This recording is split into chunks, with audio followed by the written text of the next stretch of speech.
मागील 6 महिन्यापासून झालेल्या अन्यायाविरुद्ध आंदोलन करणाऱ्या महिलेचा अखेर उपचारादरम्यान मृत्यू झाला।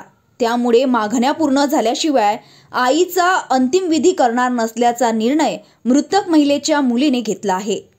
श्रीमती शांता अठोर असे मृतक महिलेचे नाव आहे।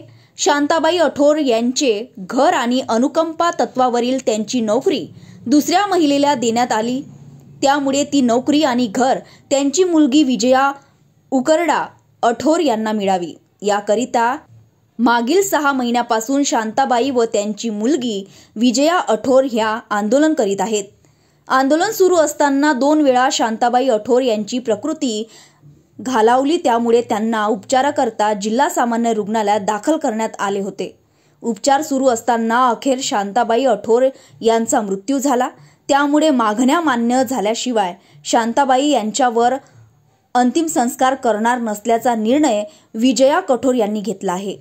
त्यांच्या मागण्यांची दखल जिल्हा प्रशासन व मनपा प्रशासनाने घेतली नसल्यामुळे जिल्हा प्रशासन व संबंधित लोकप्रतिनिधींवर ॲट्रॉसिटी ॲक्ट दाखल करावा अशी मागणी विजय राठोड यांनी जिल्हाधिकाऱ्यांना दिलेल्या निवेदनात केली आहे। आमरण उपोषण केलं, त्याच्यानंतर पाण्यात आंदोलन केलं आणि कलेक्टरसमोर 6 महिन्यापासून बसून आहोत। सरन्यायाधीशापासून सर्वांना निवेदन दिले, राष्ट्रपतीपासून प्रधानमंत्र्यापासून, पण हे राष्ट्रवादी काँग्रेसचे सत्ताधारी आमदार संजय खोडके, सुषमा खोडके यांचा प्रशासनावर एवढा दबाव आहे।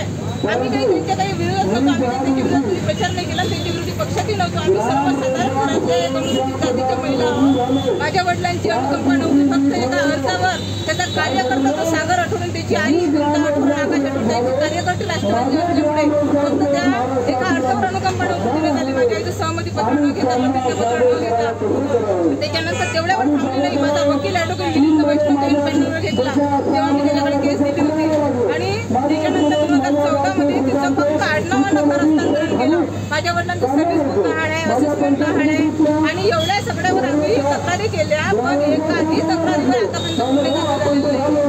त्याच्यानंतर 2022 भर पाडलं, एका बाईला प्रधानमंत्री आवास योजना कोणत्या बाईला देते, त्याच बाईला शांताबाईच्या नावानं कर्ज सुद्धा मनपा देते आणि तरी सुद्धा गुन्हे दाखल होत नाही। हा जाहीर निषेध आहे या शासनाचा, प्रशासनाचा। काय वाटतं एवढं हे सर्व मॅटर आहे यांचं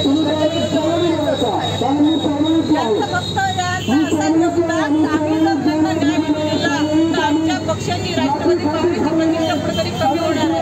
हा त्यांचा फक्त प्रश्न होता आणि त्याच्यामुळे त्यांनी आजपर्यंत आम्हाला न्याय मिळवून दिला। या सर्व अधिकाऱ्यांवर खोडके, अविनाश पार्टीकर आणि संजय खोडके, सुषमा खोडके सर्व आपल्या प्रशासकीय अधिकाऱ्यांवर दबाव टाकून आहे। त्यांच्या भांडणानंतर यांच्या हातात पडलं आहे यांचं, ते कसे बोलतात तसे चालतात। उपोषणाला आई 6 महिन्यापासून बसलेली आहे ना मॅडम, 2दा बिमार पडली। तुम्हाला मतदारला सगळी माझी अपडेट आहे, गडकर साहेबांना सगळं माझं प्रकरण माहिती आहे, सुरुवात 2012 पासून माहिती आहे।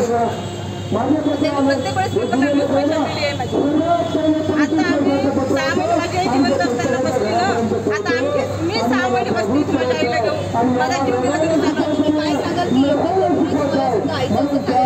लोकांपर्यंत हे सांगणार आहे, तुम्ही सत्ताधारी जेव्हा निवडता तेव्हा विचार करून निवडा। लोकांवर अन्याय करणारे, अत्याचार करणारे सत्ताधारी निवडू नका। आज जी वेळ आमच्यावर आलेली आहे ना, उद्या ही तुमच्या सर्वांवर येणार आहे। तुम्ही पत्रकार जरी असाल ना तरी तुमच्यावरही ही वेळ येणार आहे, ही वेळ कोणाला चुकणार नाही। पण आम्हाला जर न्याय मिळवून द्यायचा असेल तर तुम्ही आमच्यासाठी प्रयत्न करा। तर ह्या तिघांवर संजय खोडके, सुषमा खोडके, अविनाश मार्डीकर यांच्यावर ॲट्रॉसिटी अंतर्गत गुन्हे दाखल झाले पाहिजे। गुंता अठोर, सागर अठोर, आकाश अठोर यांनी अनेक वेळा शासनाची फसवणूक केली आहे, यांना त्वरित अटक केली पाहिजे। माझी आई ज्या बांगडी करीता इथे ज्येष्ठ नागरिक असून आतापर्यंत बसली, तिचं घर तिला पूर्ण खाली करून तिच्या घरातून तिची अंत्ययात्रा निघाली पाहिजे आणि माझ्या वडिलांची वारसा हक्कानं मी फक्त एक त्याच्यापासून माझ्या वडिलांची अंत्ययात्रा मला मिळाली पाहिजे। याच आपल्या मागणीकरिता आम्ही इथं आंदोलन करतो। मैं डॉक्टर अनिल कुमार नागपौत, राष्ट्रीय उपाध्यक्ष राष्ट्रीय संयुक्त मोर्चा भारत की ओर से हमारे आंदोलनकर्ता ज्येष्ठ नागरिक शांताबाई उरकुड़ा अठोर, इनका 6 महीने से जिलाधिकारी कार्यालय के समक्ष आंदोलन शुरू है। उनको उनके घर से वर्तमान आमदार सुलभा संजय खोडके, अविनाश मार्डीकर और सागर आठवले इन्होंने उनके ऊपर अमानवीय अत्याचार करके बेघर किया और उनके मिस्टर एक्सपायर्ड हो गए, तो उनके जगह उनके लीगल हेयर को नौकरी नहीं देने के कारण वो अनशन पर बैठे हैं। 6 महीने से जिला प्रशासन को हम अवगत करा रहे हैं, परंतु जिला प्रशासन के हलगर्जी के कारण उनका आज देहांत हो गया है।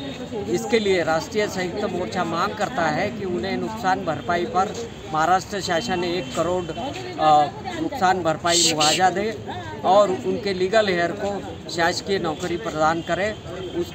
इस संदर्भ में माननीय मुख्यमंत्री महाराष्ट्र शासन को माननीय जिलाधीश अमरावती के थ्रू अभी निवेदन देकर आया है।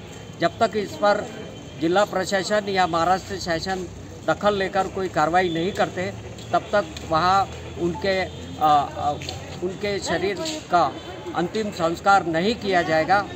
इसलिए हम महाराष्ट्र शासन से अनुरोध करते हैं और अपील करते हैं कि आंदोलनकर्ताओं की दखल ली जाए और उनकी अर्चना रक्षे, विदर्भ न्यूज, अमरावती।